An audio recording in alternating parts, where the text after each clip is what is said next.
Yes, sir. Recording भी on कर.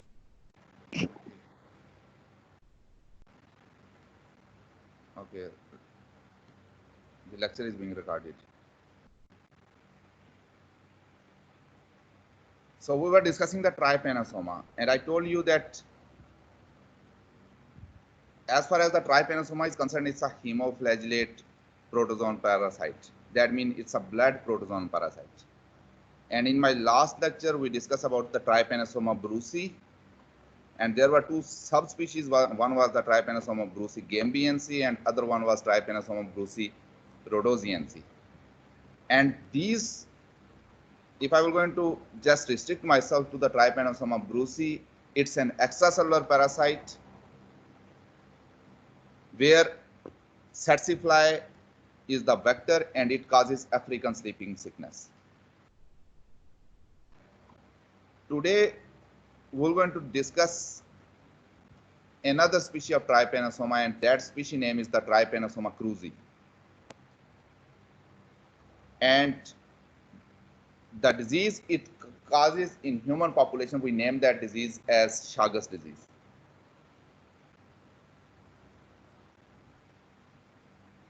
This disease is restricted to the South American countries, and about 10 million people they are infected with this parasite.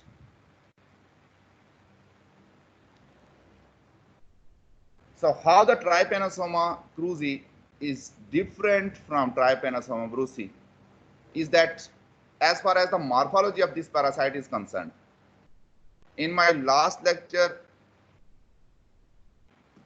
we were discussing that the trypanosoma brucei was an extracellular parasite, and in the life cycle of that parasite it appears in two forms. One were the epimastigotes and other one were the trypomastigotes. And how they were different, that in one case the base of flagella was anterior to the nucleus, while in another case the base of flagella was posterior to the nucleus. But trypanosoma cruzi, it's an intracellular parasite.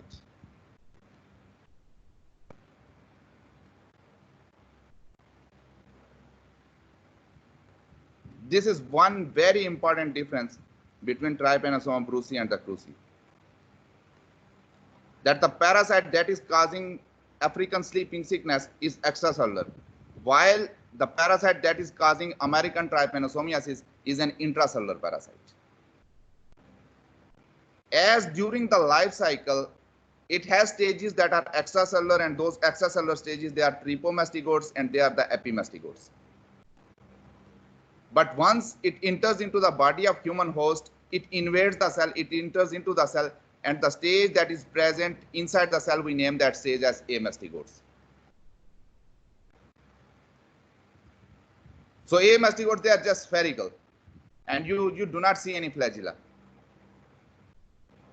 So once they enter into the cell, they just transform into the amastigote state, and there they will divide by binary fission, and ultimately the host cell will burst, the amastigote will come out of the cell, and eventually they will going to discover they will enter into the another cell, and in this way it will keep on increasing its number. So three morphological forms in trypanosoma cruzi: trypomastigotes, epimastigotes, and an intracellular stage that is the amastigotes. While in case of trypanosoma brucei, we see only two stages in the life cycle. One was the trypomastigotes and other one was the epimastigotes. It's a flagellated protozoan parasite. We already discussed that as far as the trypanosoma is concerned, it's from the phylum Sarcomastigophora. Within the phylum Sarcomastigophora, it is from Mastigophora, that is a flagellated hemoprotozoan parasite.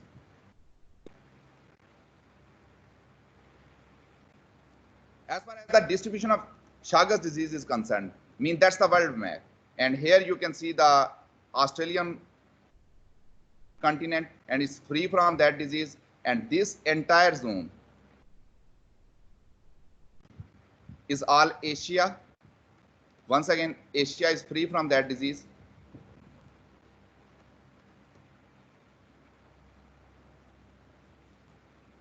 And then here you will going to see the African countries, they appear as horn in world map. And all those African countries, once again, although they have the African sleeping sickness, but they are just free from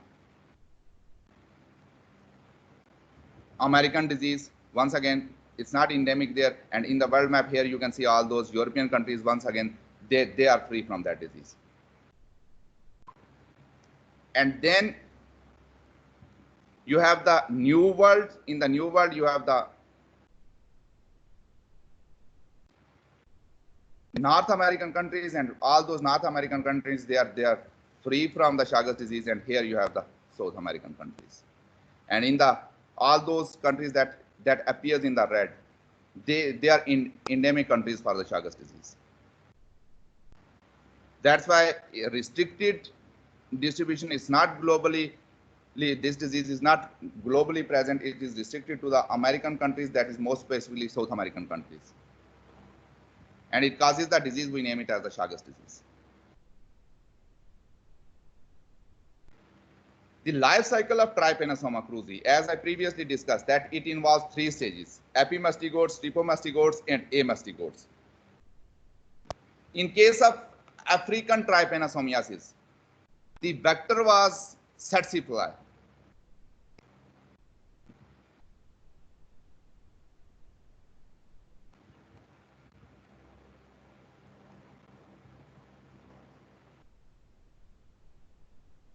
While in case of American disease, here tsetse fly is not the vector.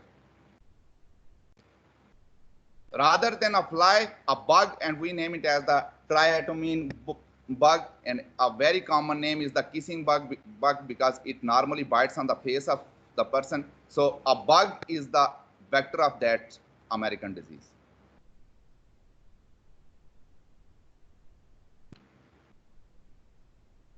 So how the life cycle starts, the life cycle starts when a bug that carries the parasite, and the stage of the parasite it carries is the tripomastigotes. And here you can see the eye in a triangle that refers to as the infective stage. So if anyone will ask you that what's the infective stage of the Trypanosoma cruzi, it's tripomastigotes. In case of African disease,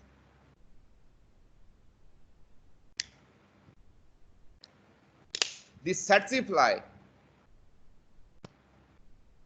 it transmits the parasite because they are in the salivary glands. And during the bite, what will going to happen, that the tsetse fly will going to inject all those infected parasites into the blood of human. While in case of American disease, what happens that this bug has a habit that when it feeds,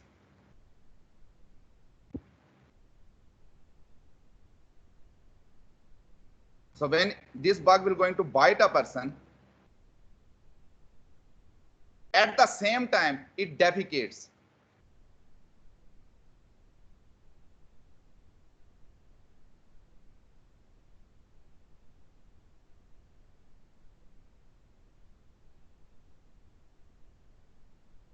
Accept my apologies, I'm hardly able to write with the mouse.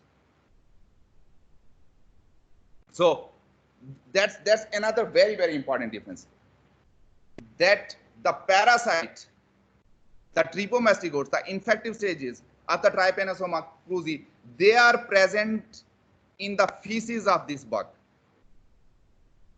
So normally this bug will going to bite on the face of an infected person. So when it will going to feed, at the same time it will going to defecate, and it will going to release the parasite along with the feces. And those feces, they will be just laid on the skin that is very close to the site where the bug has punctured the skin. So it will going to shed the feces on the skin, and that are very close to the site where it bites the person.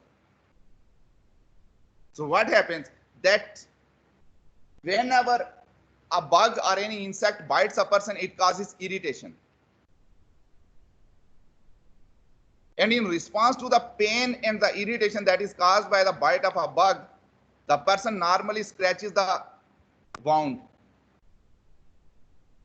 And when when a person scratches the skin at the site where a bug has there the bug has bite the person. So when it scratches the skin, by scratching the skin, it mixes the feces with the blood of that person.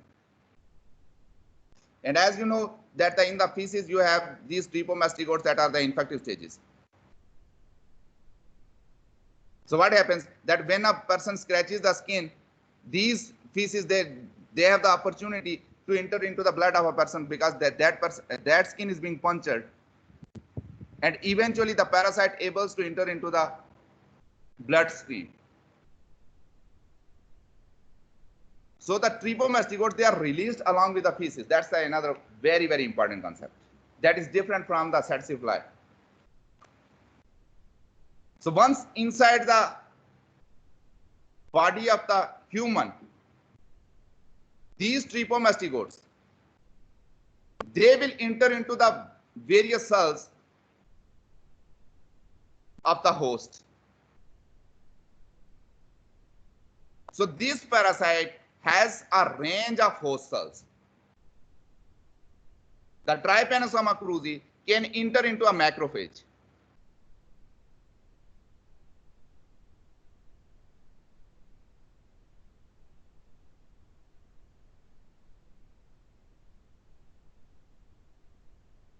That's the one type of host cell.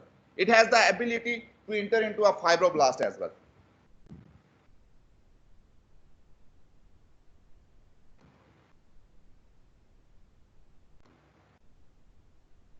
Fibroblasts are the main parenchymal cells of your connective tissue. And hopefully you understand from your courses of animal physiology. So this has the ability to enter into the fibroblast. It can enter into a macrophage. It can enter into a nerve cell.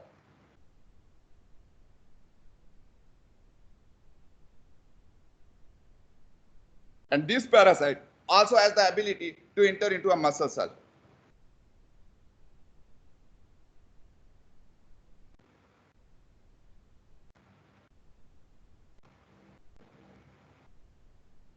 So these are 4 host cells in which these trepomastigotes they are able to enter into the cell. So once they enter into the host cell, they will going to be transformed into the amastigotes. Amastigotes are spherical in shape,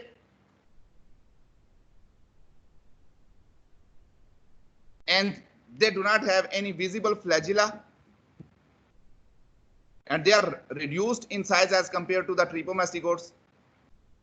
So once these amastigotes, they are able to penetrate any cell, these amastigotes, they will going to divide by binary fission.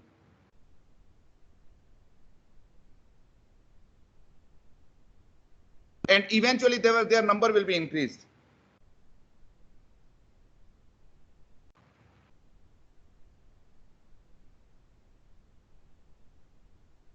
Once their number got increased, eventually the host cell cannot tolerate these parasites as their number is keep on increasing and they are dividing by binary fission, and ultimately at one time the host cell will going to burst. And when host cell will going to burst, these amastigotes, once they are in the bloodstream or they are outside the cell, they got converted into the trepomastigotes.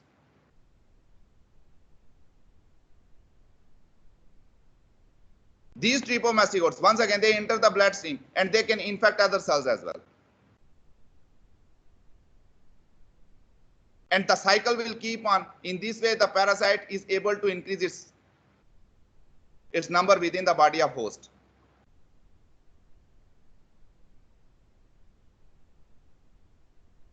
During this time, when the host cell burst and the amastigotes, they transform into the trepomastigotes, during that time, these trepomastigotes, they just enter into the bloodstream. During that time, if a bug bites an infected person,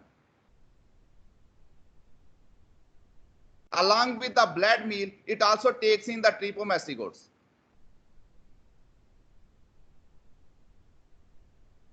And now this is the component of life cycle that happens in the vector.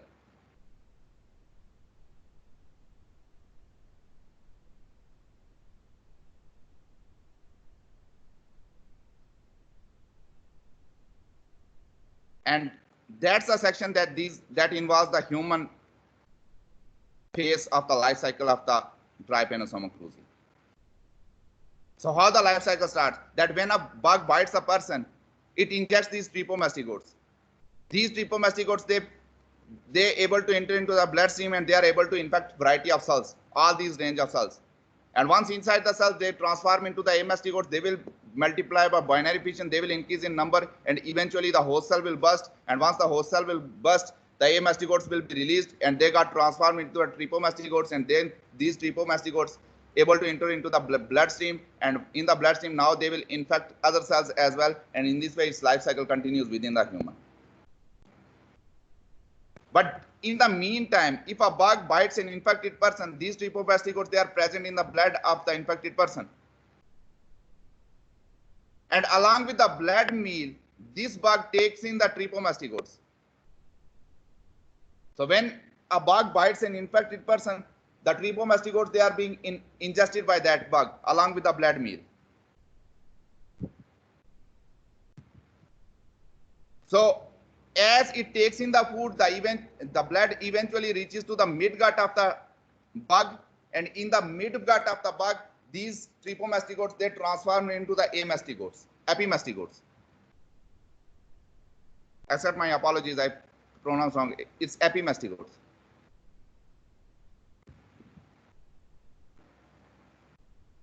And here in the midgut, these epimastigotes, they will going to divide by binary fission. And eventually these parasites, they got pushed from midgut to the hindgut, back and back. So once these parasites, they reaches to the hindgut, they got transformed into the metacyclic tripomastigotes. And these metacyclic tripomastigotes, they will come out along with the feces of that infected bug. So whenever a bug will going to feed on a person, it normally defecates at the same time. So what will going to happen that when a bug bites a person, it defecates and releases its feces on the skin of a person, and in response to the irritation, the person scratches the skin and mixes the feces of the bug with the blood, and eventually what will going to happen that these tripomastigotes, they are able to enter into the body of human. And once they enter into the body of human, they will going to penetrate in any of the cells, which I will list it.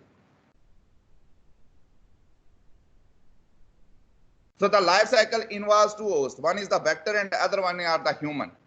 In the human host, we have two morphological forms of parasite. One are the tripomastigotes and other one are amastigotes.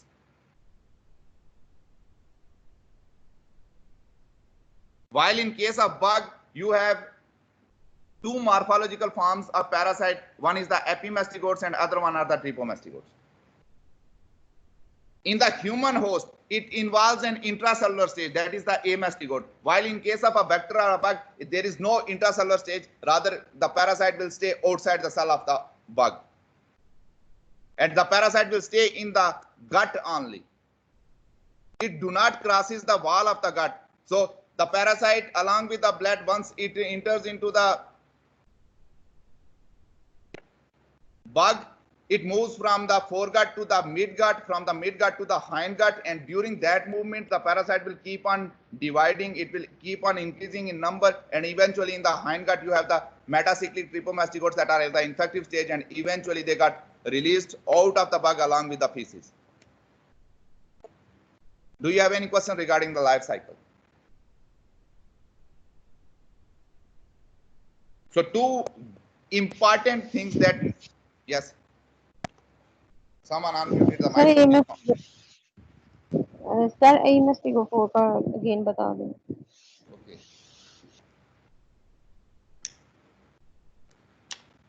Amastigote As you can see from the shape, they are spherical in shape, they are smaller in size, and they are the intracellular stage of parasite. So what happens? That at any time when a bug feeds a person, it will defecate and releases the parasite along with the feces. And due to the scratching, the person mixes the parasite with the blood, and eventually these trepomastigotes, they are able to enter into the body of human host. So these trepomastigotes, now they will going to penetrate, they can penetrate a macrophage, they can penetrate a fibroblast, they can penetrate a nerve cell, they can penetrate a muscle cell.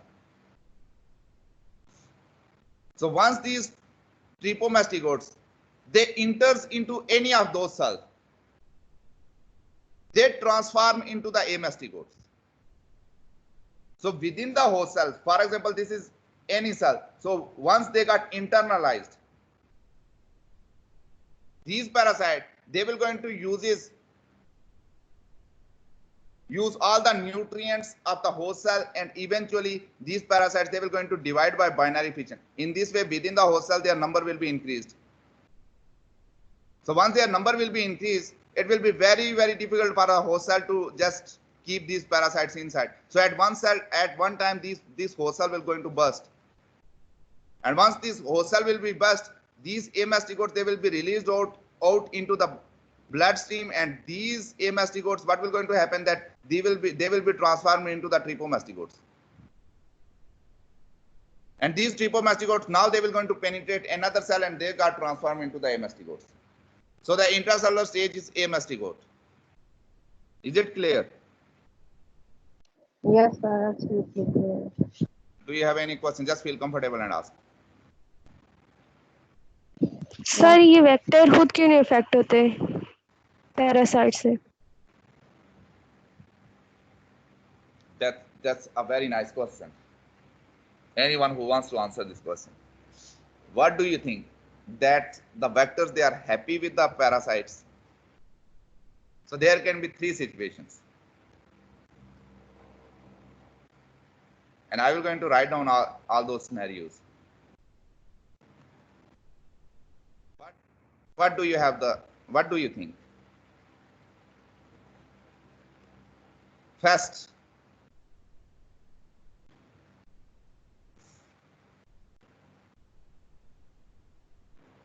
it's an interaction about the relationship between a vector and a parasite.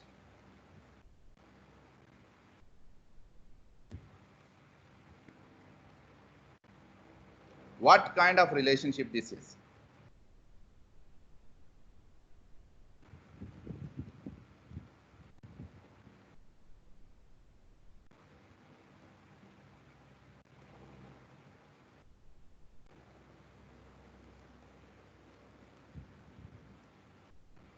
So the relationship between, that's a very, very important question, between vector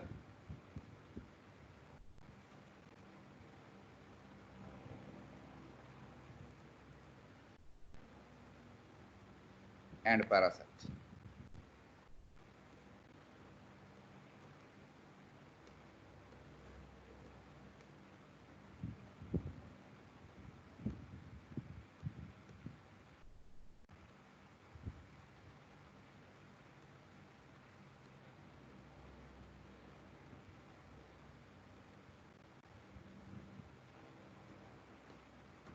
So there can be three scenarios, possible situations that are possible. First, the vector is happy with the parasite.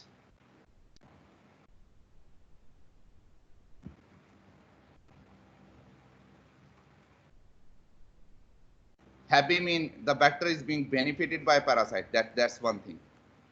That's one possibility.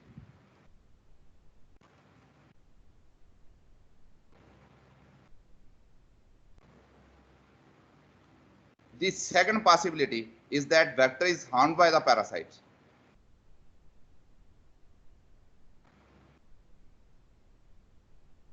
And the third possibility is that vector is not affected by the parasite. Presence or absence of parasite does not make any difference for the vector.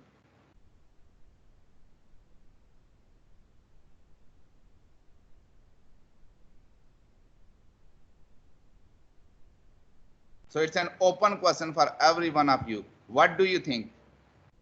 What's going on in nature? Is it a good relationship? It's bad for vector, or vector simply do not care? Any volunteer? And that is not only applied to the vector, but you can relate it with the intermediate host as well. Or you can relate it with any host.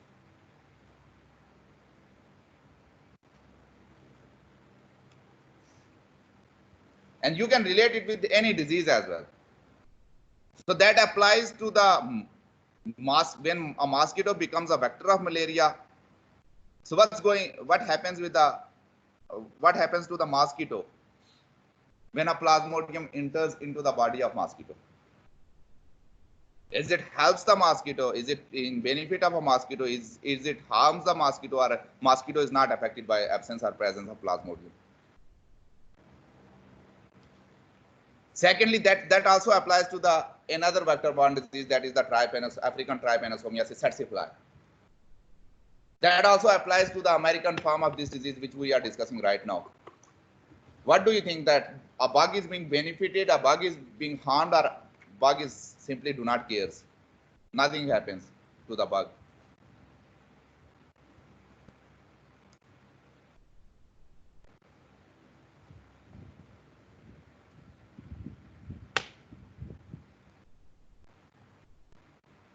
Any volunteer? You are all silent. I think कुछ नहीं होता, not affected. Why?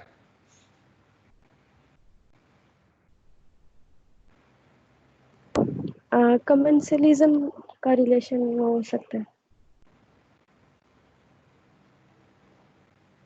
Give me an evidence that a vector is not being harmed by the parasite, is not being harmed by the presence of parasite.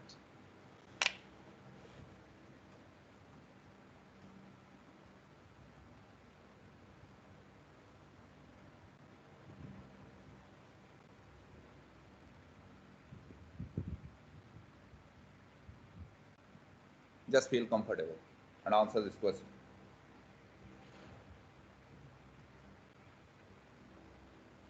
Any volunteer? Sakib bhai, good morning.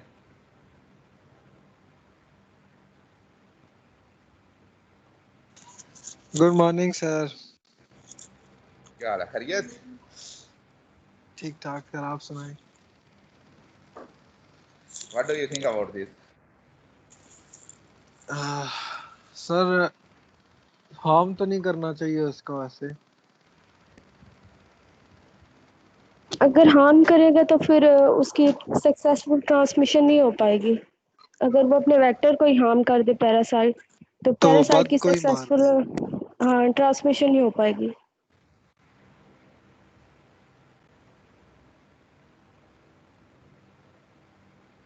ये भी हो सकता है ना कि उसको Aahista Aahista sir ना damage करेगा ना.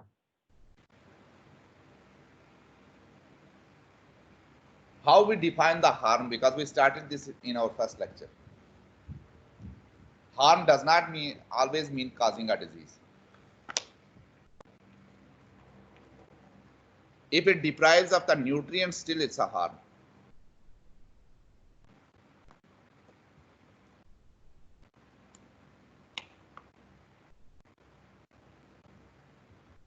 कौन थे ये जो बोल रहे थे? Who was that person? Chaudhary साहब? Yes sir. तो क्या हाल है? खैरियत? यस सर, अल्लाह का शुक्र है.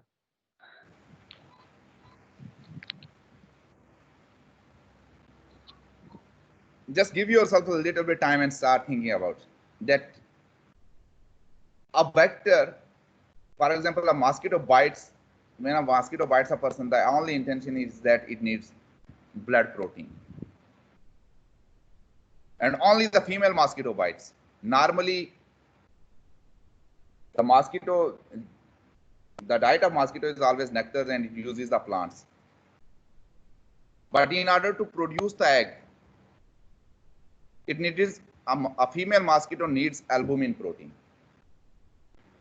That's why the only female mosquito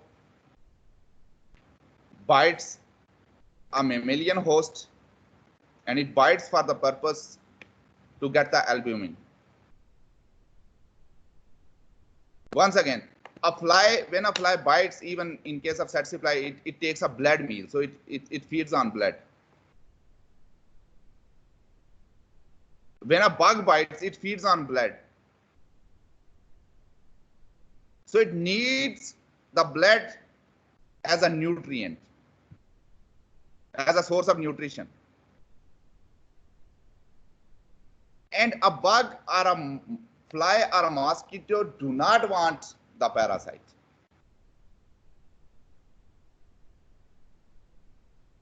Why do not want the parasite? But because once a parasite enters into the body of a vector,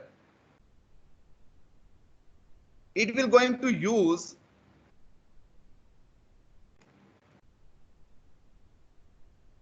and it will going to get all the nutrients from the vector for its division.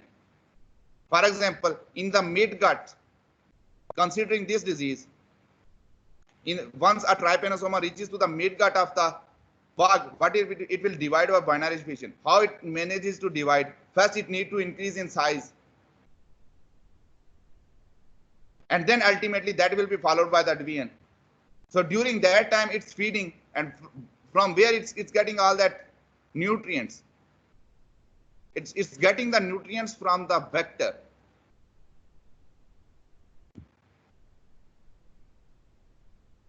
So just give yourself a little bit time and just think about the mosquito. I think we haven't discussed the malaria to this point, but we discussed the tsetse fly. So I just uses the give you an example of tsetse fly. What happens that when a tsetse fly bites a person that is infected with Trypanosoma brucei, the parasite manages to enters into the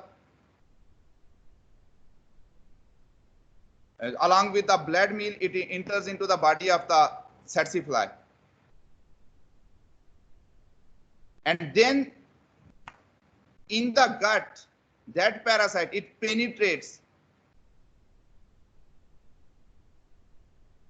So it bores into the gut and eventually moves to the other side of the gut and eventually reaches to the salivary glands. So once it is inside the tsetse fly, it's dividing, it's using all those resources of the vector. And it's not only using the resources. For example, it needs to penetrate the gut, so it will going to puncture the gut, it will going to damage the gut and moves to the other side and eventually infects the salivary glands, and there the normal physiology of the functioning of the salivary glands of that tsetse fly got compromised.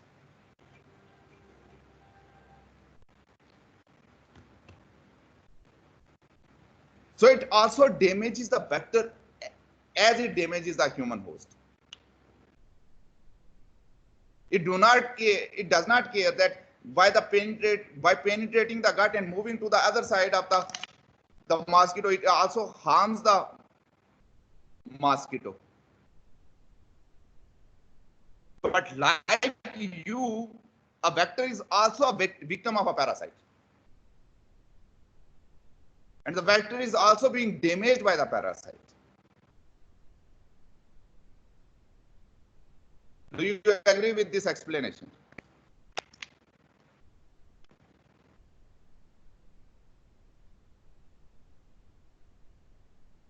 Saki bhai, what do you think about this? Sir क्या इसका मतलब है Plasmodium parasite फिर mosquito को भी करता होगा? Yes, perfect.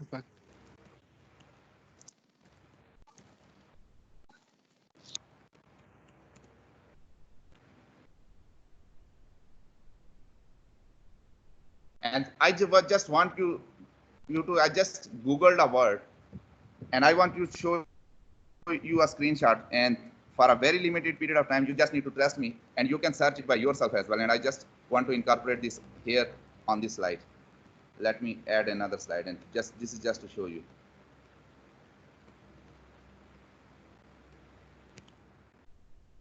Just give me a couple of minutes and okay.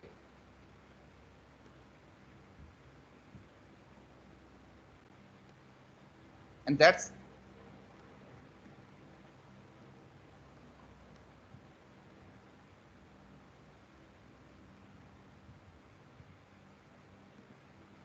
and there is an article, and I just want to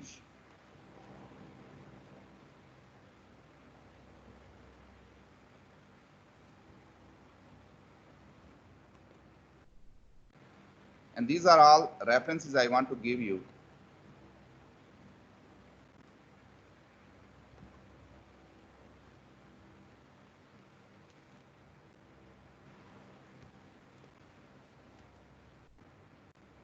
So is it visible on your screen?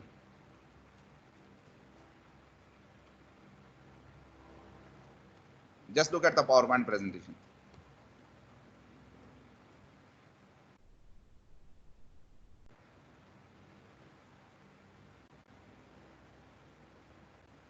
Please verify, is it visible on your screen? Mosquito survival may be reduced by the Plasmodium due to the tissue damage during development. Yes.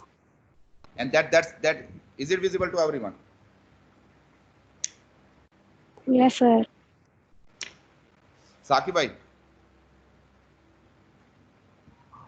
Joji sahab, is it visible on your screen?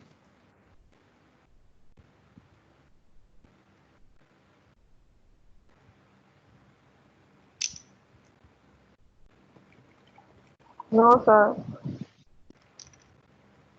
Just sir, look. visible hai, sir. Okay.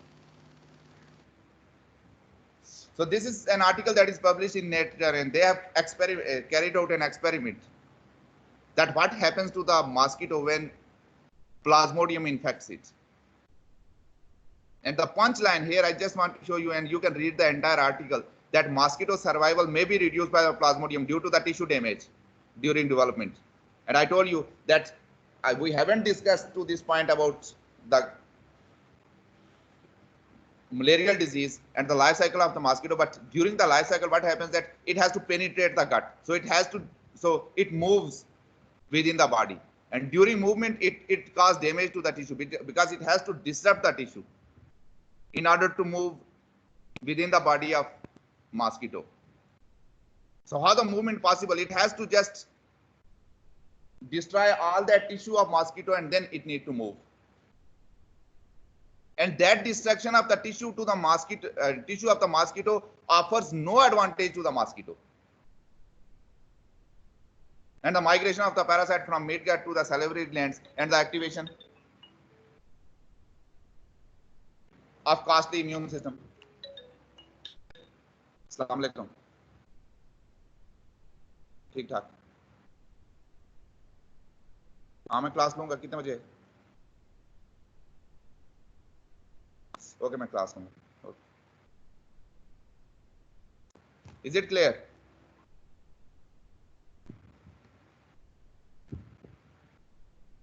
Is it clear, lady? Yes, sir. Yes, And yes. these are just for a very limited period of time. I do not have a lot of time to search all the details, but this is what I wanted to show you, that the parasites damages the vector, and the presence of parasite brings no advantage to the vector. But as the parasite has adapted itself, as the parasite has selected mosquito, as the parasite has selected a tsetse fly, as the parasite has selected a vector, as it has selected a human host. So the hosts are always victim. They cannot do anything to that. So it's just that the vectors, they become unlucky that they are being selected by the parasite.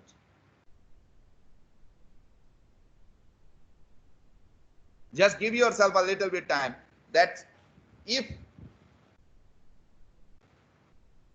Mosquito were not the vector of malaria. If mosquito would not be a vector of dengue, who would going to eliminate all these mosquitoes?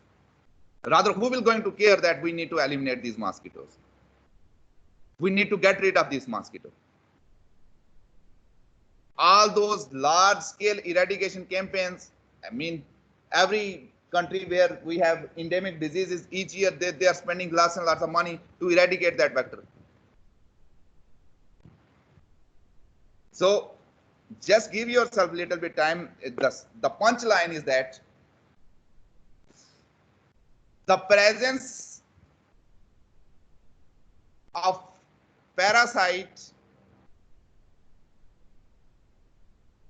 in a vector offers no advantage to the vector.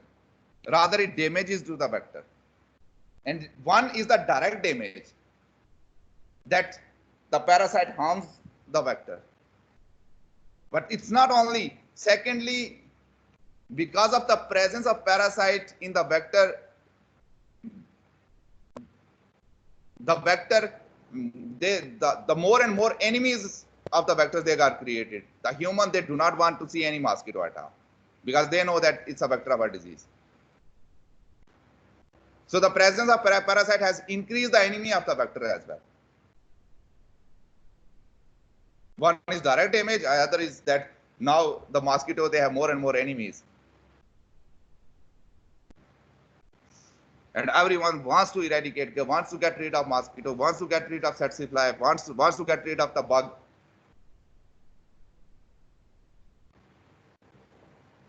And as mosquito is a vector, as tsetse fly is a vector, as these bugs are a vector, they have changed their status from a good insect to a bad insect.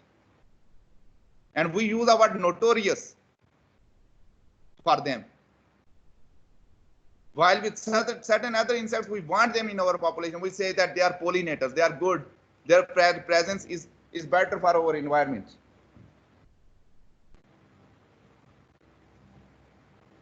If those vectors, they were not vectors, who would simply care? Rather, the people, they want them to just survive as much as they want, because they offer no damage to us.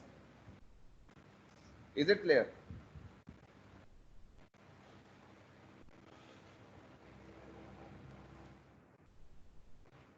Is it clear? Yes, sir, clear. Clear.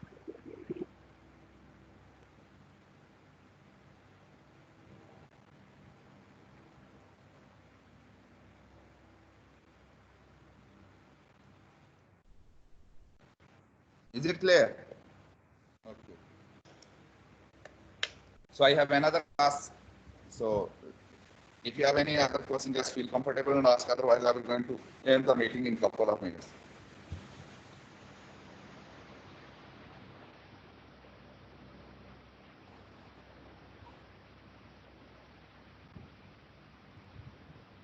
And for your assignment, just try to search for topics like these. They are more interesting.